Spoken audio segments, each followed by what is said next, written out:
तो हमें दिखाया जाता है कि एक क्यूट सा ओमेगा अपने रूम में बैठ के पढ़ाई कर रहा है और उसका एक छोटा सा बेबी बम है और वो ना बहुत ही अनकंफर्टेबल पोजीशन में बैठ के पढ़ाई कर रहा है और वो ना एकदम चुपचाप से पढ़ाई कर रहा है और वो ना एकदम ही कुछ भी नहीं कहता, उसे पढ़ाई कर रहा है।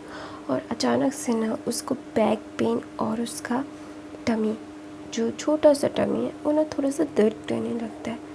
तो ना वो ना थोड़ा सा सीधा होके बैठता है और वो ना कंफर्टेबली खुद को कंफर्ट करने लगता है, क्योंकि उसके पास कोई नहीं है जो उसको कंफर्ट कर सके, उसे बोल सके कि सब कुछ ठीक है, तुम ठीक हो, हम ठीक है, everything gonna be a fine, just calm down, everything is good and अच्छा है, डोंट स्ट्रेस्ड आउट। ऐसा बोलने वाला उसके पास कोई नहीं है, no one to say that to her. तो ना वो बेबी बम लेके ना वो मतलब थोड़ा सा कंफर्टेबली वहाँ पे लेट जाता है और वो ना सोचने लगता है कि उसकी लाइफ कितनी ज़्यादा कॉम्प्लिकेटेड, कितनी ज़्यादा ही अजीब है, क्योंकि उसकी लाइफ में सब लोग होकर भी नहीं हैं, पति होकर भी नहीं है और उसकी मॉम डैड होकर भी नहीं है, क्योंकि उसके मॉम डैड को कोई फ़र्क नहीं पड़ता कि उसने क्या सोचा, क्या किया और क्या सहा। उसके मॉम डैड को कोई मतलब कुछ भी नहीं है, वो क्या जीता है या मरता है या फिर कुछ भी होता है तो कोई भी उसको ना कुछ फ़र्क नहीं पड़ता। और वो ओमेगा ना एकदम ही मतलब वो एकदम ही ना एकदम अजीब सी सिचुएशन में, क्योंकि उसे बिल्कुल समझ नहीं आ रहा है कि उसकी लाइफ चाहती क्या है उससे। तो ना उसकी तबीयत बहुत ही ज़्यादा लिटरली बहुत ज़्यादा ख़राब हो रही थी, लेकिन उसके पास था नहीं कोई। तो ना इसलिए ना वो खुद को काम डाउन करता है, वो गहरी गहरी सांसें लेता है। तो वहाँ पे ना एक इंसान मतलब उस रूम में जाता है और बोलता है कि हे यू। फिर ना वो इंसान चुप हो जाता है जब वो देखता है कि वो लिटिल सा ओमेगा अपने बेबी बम को पकड़ के थोड़ा सा गहरी गहरी सांसें ले रहा है और उसके पूरे ना कपड़े भीगे हुए हैं, क्योंकि वो वॉशरूम में जाके अपने मतलब सर पे पानी डाल के मतलब खुद को बोलते हैं ना खुद को खुद कंसोल करना वो ओमेगा कर रहा था। तो ना वहाँ पे वो इंसान आके ना बोलता है हे तुम्हें क्या हुआ।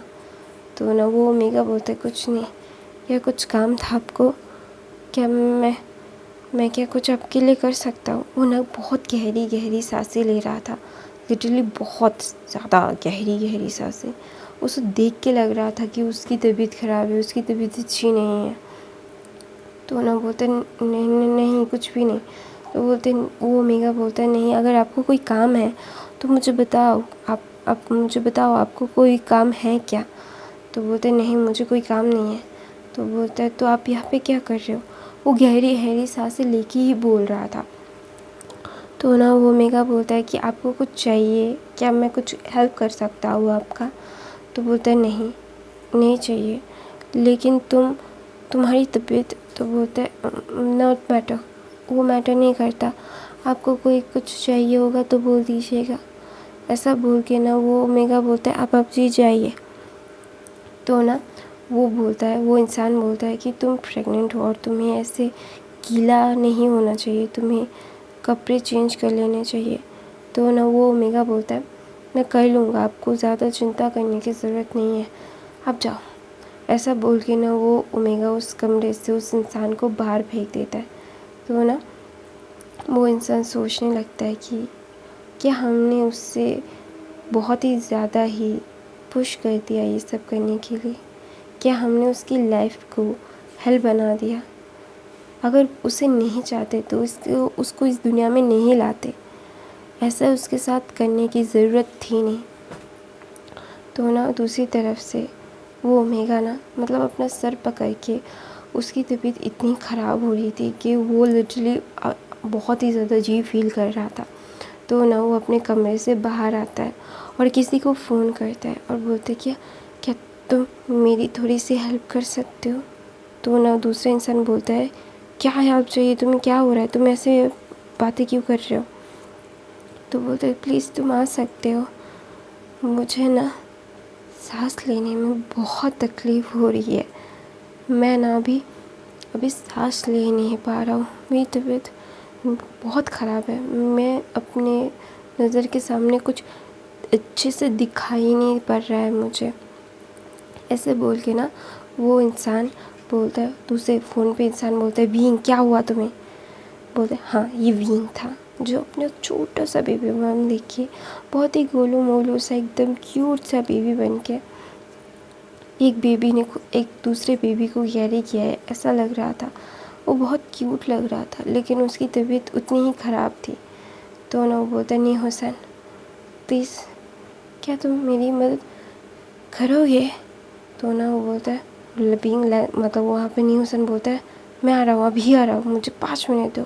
तो ना वहाँ से बीइंग अपने आप को बहुत ही मुश्किल से उठाता है और ना बहुत ही ज़्यादा मुश्किल से सीढ़ियों से उतर रहा था और वहाँ पे कोई नहीं था, वहाँ पे कोई लिटरली नहीं था।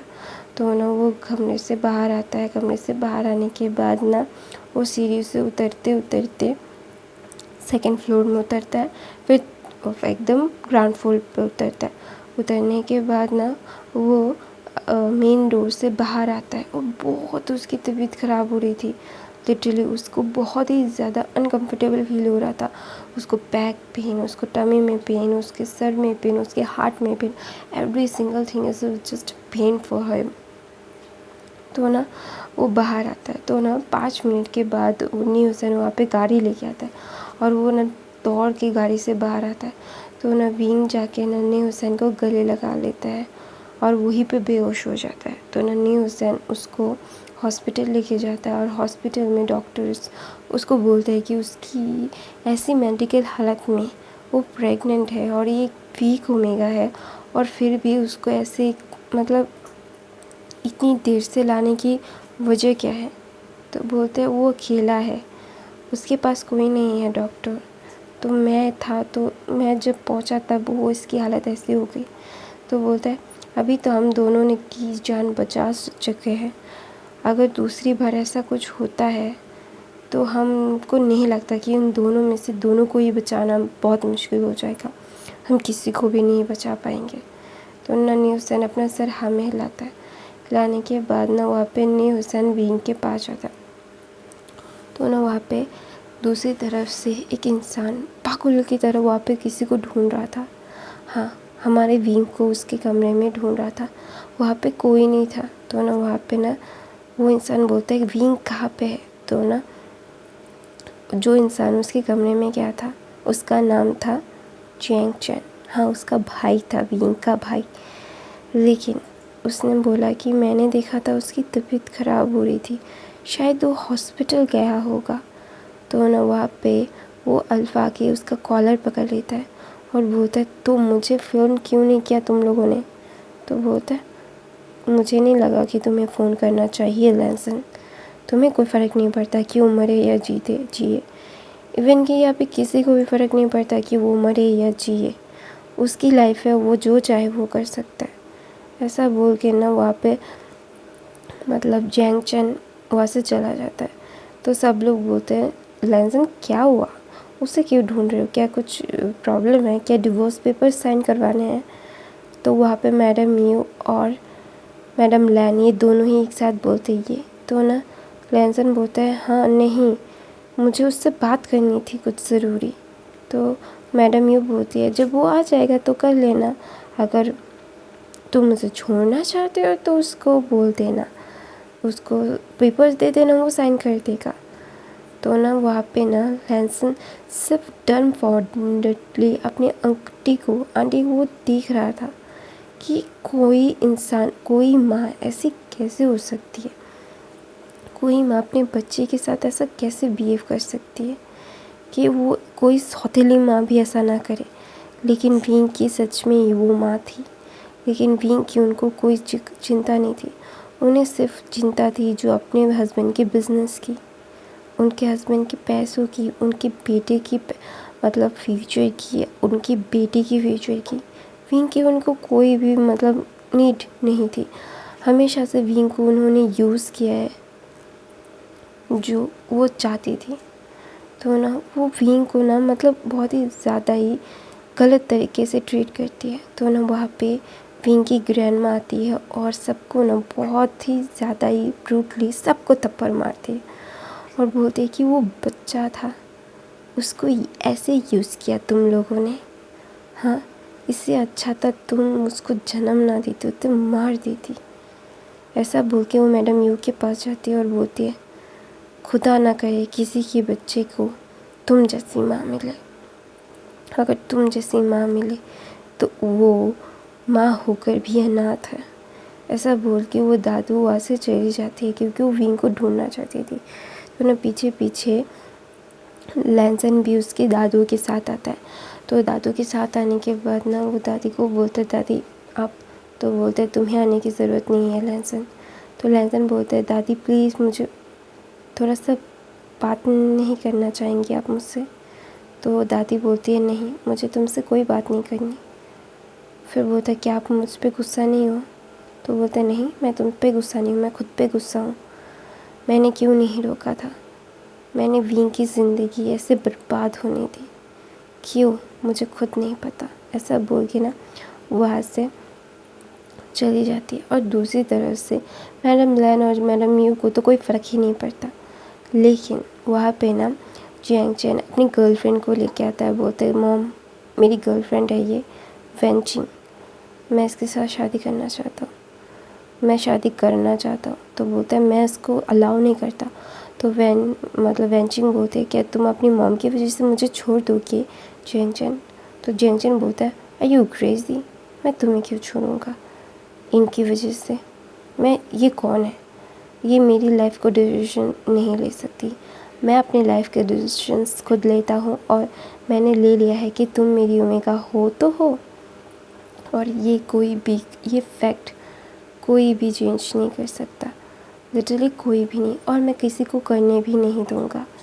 ऐसा बोल के जियांग चैन बोलता है, मॉम मैंने आपसे परमिशन लेने के लिए नहीं कहा, मैंने बोला आपको, सिर्फ आपको सिर्फ सुनाया कि आपको ये आपकी बहू है, आपसे कोई अप्रूवल नहीं लिया। तो वहाँ पे ना जियांग फेमी आके बोलते हैं, जियांग चैन ऐसा कैसे बात कर सकते हो तुम अपनी माँ से? तो बोलते हैं, मैंने कैसे बात की? मैं हमेशा से जैसे बात करता हूँ मैं वैसे ही बात कर रहा हूँ।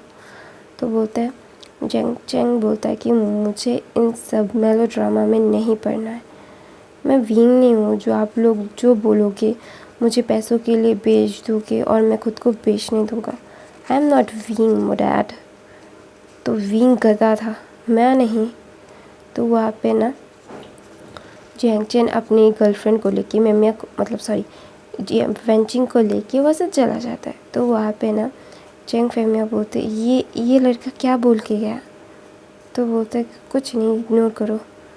फिर ना वहाँ पे ना यानली आती है और यानली बोलती है, मॉम मैं अपने बॉयफ्रेंड के साथ शिफ्ट हो रही हूँ। तो बोलते हैं, क्या शादी से पहले तुम शिफ्ट कैसे हो सकती हो? तो बोलती है, मॉम हम शादी कर रहे हैं ना, हम पहले ही शिफ्ट हो रहे हैं, फिर हमारी शादी तो 3 हफ्ते बाद ही है, तो दैट इज़ नॉट मैटर, शादी हो जाएगी। मैं वापस शिफ्ट हो रही हूँ अपने बॉयफ्रेंड के साथ, जिनतुशन के साथ। ऐसा बोल के ना यानली जाने वाली थी। तो यानली की मॉम बोलती है, यानली ऐसे तुम हमारी इज़्ज़त को छाल नहीं सकती। तो यानली बोलती है, मॉम चल ना, कोई नहीं, वैसे भी तो हमने सबको अनाउंस कर ही दिया है कि मैं और जिनतुशन शादी कर रहे हैं, तो it's not that big factor. और मैं आपको पूछ नहीं रही mom, I am just tell you, okay? मैं आपको बता रही हूँ कि मैं जा रही हूँ। ऐसा बोल के ना वहाँ से यानली भी चली जाती है।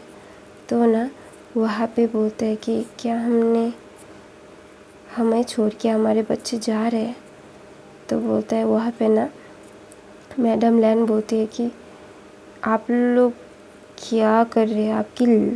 आपकी बेटी ऐसे कैसे कर सकती है? यानली ऐसे कैसे कर सकती है? जियांग चैन ऐसे कैसे कर सकता है?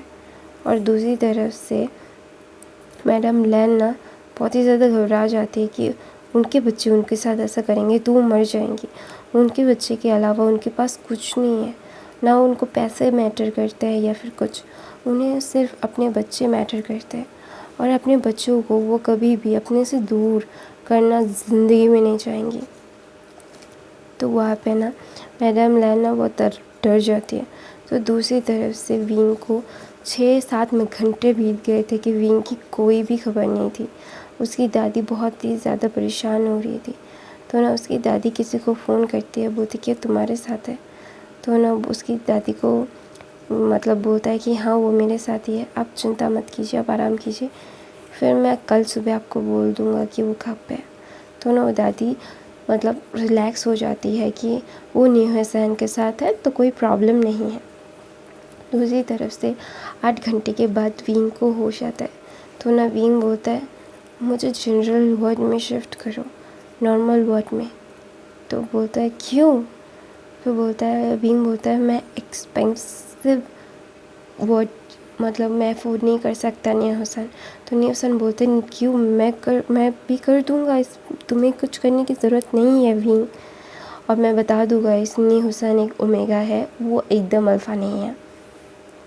तो ना न्यू हसन बोलता है मैं भी कर दूँगा, डोंट वरी। तो ना न्यू हसन को विंग बोलता है नहीं, जब मेरी तलाक हो जाएगा, मैं उस मेंशन से बाहर आ जाऊँगा तो मुझे बहुत ही ज़्यादा ही अपने पैरों पे खड़ा होना होगा। मतलब न्यू हसन, मैं तुमसे हर वक्त पैसे नहीं ले सकता, वैसे भी तुम मुझसे मैं तुमसे बहुत ज़्यादा उधार ले चुका हूँ और मैं नहीं लेना चाहता, मुझे जनरल वार्ड में शिफ्ट करो, नॉर्मल वार्ड में। तो ना वहाँ पे न्यू हसन बोलते हैं विंग तुम्हें देने की ज़रूरत नहीं है। तो बोलता है विंग बोलता है नहीं, मैंने जो किया बोला वो करो। तो ना विंग को नॉर्मल वार्ड में शिफ्ट किया जाता है, उसे एक बेड दिया जाता है क्योंकि वो प्रेग्नेंट है, वो नीचे नहीं सो सकता। तो ना इसीलिए विंग को बेड पे सुला के वहाँ से डॉक्टर सारी मेडिसिन्स। तो ना विंग ना अपना एक कार्ड देता है न्यू हसन को, बोलता है कि इससे ही सारी बिल्स पे करना, ठीक है। तो न्यू हसन बोलता है विंग, तो विंग बोलता है क्या, मुझे जो करना है प्लीज़ मुझे मेरे पैरों पे खड़ा होने दो न्यू हसन, वरना हर वक्त तुम मेरे साथ नहीं रह पाओगे, हर चीज़ में तुम मेरी मदद नहीं कर पाओगे। तो न्यू हसन you have to be with me every time, but मुझे मेरे पैरों पे खड़े होने दो। ऐसा बोल के ना विंग को मेडिसिन मिली थी, बहुत स्ट्रॉन्ग मेडिसिन्स। तो वो ना सो जाता है। तो ना न्यू हसन को बहुत बुरा लगता है कि उसकी बेस्ट फ्रेंड की ज़िंदगी बचपन से ही बहुत मुश्किल से गुजरी है, क्योंकि उसके मॉम डैड उसको कोई भाव ही नहीं देते थे, क्योंकि उसके मॉम डैड चाहते थे कि वो ना हो, लेकिन डॉक्टर ने मना किया था कि अगर मतलब अबॉर्शन किया जाएगा तो मैडम यू की ज़िंदगी पे ख़तरा हो सकता है। तो इसीलिए उन्होंने थर्ड बच्चा किया, क्योंकि उनको थर्ड बच्चा नहीं चाहिए था। उनके 2 बच्चे एकदम परफेक्ट थे, एक अल्फ़ा एक ओमेगा, उनके और कोई नहीं चाहिए था। तो तीसरा हो गया जो विंग था।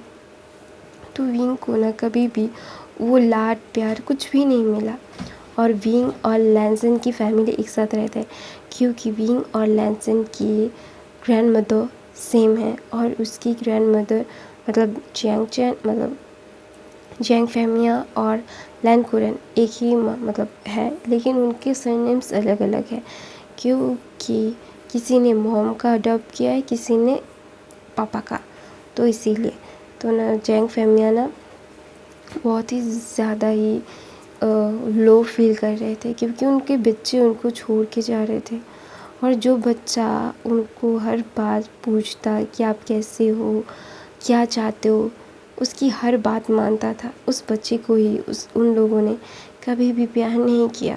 उस बच्चे ने बेशुमार प्यार किया, लेकिन उन्होंने रिटर्न उसको प्यार नहीं किया। तो उसके लिए ना उनको बहुत ही बुरा लगता है। ऑब्वियसली बुरा लगना चाहिए, क्योंकि उनके 2 बच्चे जिनके ऊपर उन्होंने पैसे खर्च किए बहुत सारे, और विंग ना जब भी पढ़ाई करता था उसको स्कॉलरशिप मिलती थी, तो वो उसका स्कॉलरशिप में ही सारा पढ़ाई हुआ है। उसके मॉम डैड ने कभी भी उसके ऊपर एक फूटी कौड़ी भी खर्च नहीं किए। और ना विंग करने देता था, क्योंकि उसको पता था कि उसके मॉम डैड उसके ऊपर खर्च करना ज़्यादा पसंद नहीं करते। तो इसीलिए तो ना वहाँ पे विंग जनरल वार्ड में शिफ्ट हुआ था। वहाँ पे सारे मरीज़ थे। तो ना विंग को वहाँ पे ना बहुत ही अनकम्फर्टेबल फील हो रहा था, लेकिन वो क्या करे, वो कुछ नहीं कर सकता। उसके पास इतने पैसे नहीं हैं कि वो हॉस्पिटल्स एक्सपेंसिव इतना अफोर्ड कर सके, एक प्राइवेट रूम अफोर्ड कर सके। तो ना वहाँ पे सुबह होती है तो लैंसन सारी रात बहुत ही चिंता करता है कि विंग सारी रात नहीं आया था। तो इसलिए ना उसे बहुत ही ज़्यादा बहुत ज़्यादा टेंशन हो रही थी, क्योंकि विंग को पसंद नहीं करता था। उसको सिर्फ विंग से शादी इसीलिए की गई थी क्योंकि उसकी दादी चाहती थी, और दादी चाहती थी इसीलिए उसने शादी की थी विंग से, और विंग की ज़िंदगी बर्बाद कर दी थी उसने। उसे गिल्टी महसूस हो रहा था, तो वो ना विंग को सॉरी बोलना चाहता था कि विंग के ऊपर उसने खामखा गुस्सा किया। तो ना विंग ना बहुत ही ज़्यादा ही बीमार था। तो ना वहाँ पे नी हुसैन ने दादी को बता दिया था कि विंग अभी हॉस्पिटल में। तो सुबह होती है, सुबह के होने के बाद ना दादी पॉरेज पकाती है। पकाने के बाद ना विंग के लिए लेके जा रही थी। तो वहाँ पे ना लैंसन आता है, बोलते दादी आप कहीं पे जा रहे हो? तो दादी बोलती है हाँ। फिर वो दादी को बोलता है मैं आपके साथ आऊँ? तो बोलता है क्यों, तुम्हारा क्या ऑफिस नहीं है लैंसन? तो लैंसन बोलता है नहीं, मैं आपके साथ आना चाहता हूँ। तो बोलता है अच्छा तुम्हें जो चाहिए, चलना चाहते हो तो चल सकते हो, नहीं तो नहीं। ऐसा बोल दिया ना वो दादी चली जाती है। तो ना विंग लैंसन ना दादी के साथ आती है। तो ना दादी वहाँ पे नी हुसैन को देखती है। सारी रात नी हुसैन उसके साथ ही था, रहना चाहता था, लेकिन विंग ने उसको भेज दिया था, और सारी रात विंग अकेला था, उसके साथ कोई नहीं था। तो ना वहाँ पे नी हुसैन 7 बजे आ गया था, दादी 10 बजे आई थी। तो ना उसके साथ लैंसन को देख के ना नी हुसैन को बहुत गुस्सा आ रहा था, लेकिन वो कुछ कह नहीं पाता क्योंकि उसका कोई हक नहीं है कहने का, और विंग ने मना कर दिया था कि उसके बारे में कुछ भी ना कहे, कि उसको गुस्सा भी ना करे, वो इग्नोर करे। तो ना दादी बोलती कहाँ पे हो? तो बोलते वो जनरल वार्ड में। तो बोलते जनरल वार्ड में क्यों? तो बोलते उसने ही बोला क्योंकि वो नहीं चाहता कि मेरे पैसे वो ले। तो ना बोलते ओके।